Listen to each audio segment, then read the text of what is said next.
لڑکی کی طرح شادی کو لے کر میرے دل میں بھی بڑے ارمان تھے، اور پھر میری زندگی میں تو ایک ایسا شخص بھی تھا جس سے میں بے انتہا محبت کرتی تھی۔ لیکن کہتے ہیں نا، قسمت کے آگے انسان بے بس ہوتا ہے، جو تقدیر میں لکھا ہوتا ہے وہی ہو کر رہتا ہے۔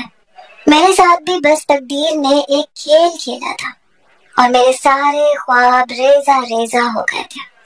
نہ ہی مجھے شہر جا کر پڑھنے کی اجازت ملی، نہ ہی وہ شخص ملا جسے میں اپنی زندگی کا ساتھی بنانا چاہتی تھی، کیونکہ میرے باپ نے میرے لیے ایک ایسا فیصلہ کیا جو شاید کوئی باپ اپنی بیٹی کے لیے نہیں کر سکتا۔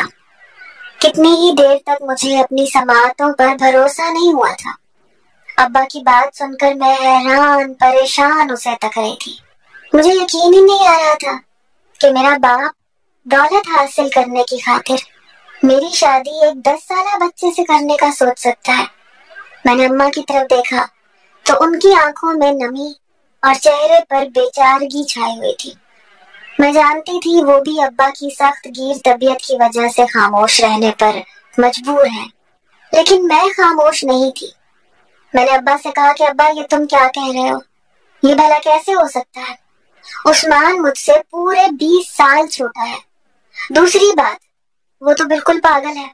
اگر وہ پاگل نہ ہوتا تو شاید میں اس سے شادی کرنے کا سوچتی، لیکن اب یہ کیسے ممکن ہے؟ ابا نے میری بات نظر انداز کر دی، کہنے لگا شادی کے لیے عمر نہیں بلکہ دولت دیکھی جاتی ہے۔ تیرے ماموں نے اپنی ساری دولت عثمان کے نام کی ہوئی ہے، اگر تو اس سے شادی کر لے گی تو اس کی ساری دولت تجھے مل جائے گی، اور ہم سب باقی کی زندگی عیش و آرام میں گزاریں گے۔ مجھے ابا کی بات اچھی نہیں لگی۔ میں نے کچھ کہنا چاہا، لیکن ابا نے دایاں ہاتھ اٹھا کر مجھے ٹوک دیا اور دو ٹوک انداز میں کہنے لگا، بس میں نے کہہ دیا نا، تیری شادی عثمان سے ہی ہوگی۔ میں تجھ سے تیری رائے جاننے نہیں، اپنا فیصلہ سنانے آیا ہوں۔ ویسے بھی ہمارے ہاں شادی کے لیے لڑکیوں سے ان کی مرضی معلوم نہیں کی جاتی۔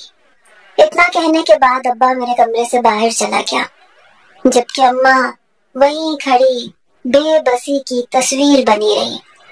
میں اماں کی طرف بڑھی، اماں تو کچھ بولتی کیوں نہیں؟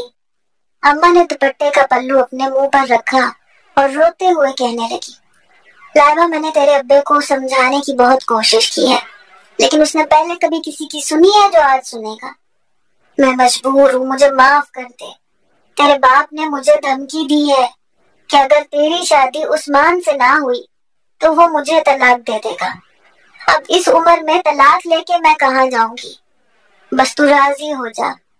اتنا کہہ کر اماں بھی کمرے سے چلی گئی، اور میں سکتے کے عالم میں کھڑی دروازے کو تکتی رہ گئی۔ میرے ماموں نے اپنے بیٹے کے لیے میرا رشتہ مانگا تھا۔ عثمان ایک پاگل لڑکا تھا۔ اس کی عمر 10 سال تھی۔ اس کا قد لمبا اور جسم بھاری تھا، اس لیے وہ اپنی عمر سے زیادہ دکھتا تھا۔ میرا ابا لالچی انسان تھا۔ خاندان میں سب کو پتا تھا کہ میرے ماموں نے اپنی ساری جائیداد اپنے اکلوتے بیٹے عثمان کے نام کی ہوئی ہے، لیکن کسی نے بھی اپنی بیٹی دینے کی حامی نہیں بھری تھی۔ ماموں چاہتے تھے کہ وہ اپنی زندگی میں ہی عثمان کی شادی کرتے۔ انہوں نے میرے ابا سے رشتہ مانگا تو ابا نے شام تک جواب دینے کا کہا۔ میں بھی اپنے ماں باپ کی اکلوتی بیٹی تھی۔ میں کمرے سے باہر نکلی تو مجھے ابا ماموں سے باتیں کرتا ہوا دکھائی دیا۔ میں نے ہاتھ جوڑتے ہوئے ایک بار پھر ابا کی منت سماجت شروع کر دی کہ ابا مجھ پر یہ ظلم مت کرو، میں مر جاؤں گی، خدا کے لیے مجھ پہ رحم کرو۔ میں اپنے چچا زاد عبداللہ سے شادی کرنا چاہتی تھی۔ میں اور عبداللہ ایک دوسرے سے محبت کرتے تھے، یہ بات اماں کو معلوم تھی۔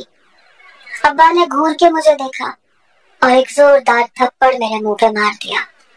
میں گھوم کر کچی زمین پر گری اور سسکنے لگی۔ ابا نے میری چٹیا پکڑی اور چیختے ہوئے بولا، بد تہذیب لڑکی، زبان چلاتی ہے، اگر زیادہ بکواس کی تو اسی زمین میں زندہ گاڑ دوں گا۔ میں دیکھتا ہوں تم عثمان سے کیسے شادی نہیں کرتی۔ اماں نے آگے بڑھ کے مجھے ابا کی گرفت سے چھڑوانا چاہا، لیکن ابا نے اسے بھی دھکا دے دیا۔ پھر وہ مجھ سے کہنے لگا،